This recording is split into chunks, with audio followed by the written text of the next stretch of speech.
Sins of the Father, papalapit na sa huling laban. Marami ang nagulat sa bilis ng pagtatapos. Marami ang hindi makapaniwala at nagulat sa anunsyong malapit nang matapos ang intense at controversial na kapamilya drama na Sins of the Father. Sa kabila ng patuloy na pagtaas ng interes at magandang feedback mula sa mga manonood, tila inaantabayan na agad ang grand finale ng serye na nagpasiklab ng emosyon gabi-gabi. Sa social media, umani ng halo-halong reaksyon ng balitang ito. Marami ang nagsabing bitin dahil kakaibang atake ng kwento.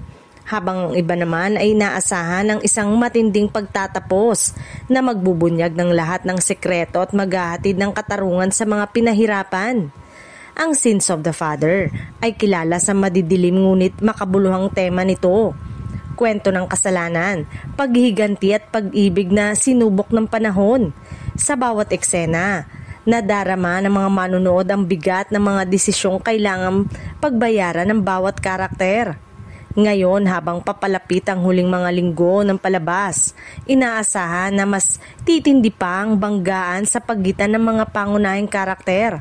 Ayon sa production team, ang mga nalalabing eksena ay puno ng emosyon, revelasyon at aksyon na magbibigay linaw sa tanong, sino ang tunay na may sala at sino ang karapat-dapat sa kapatawaran.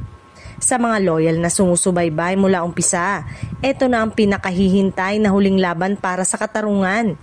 Maaalalang si Gerald Anderson ang isa sa mga tumayong direktor ng nasabing programa, kaya naman marami ang nanghihinayang sa mabilis nitong pagtatapos.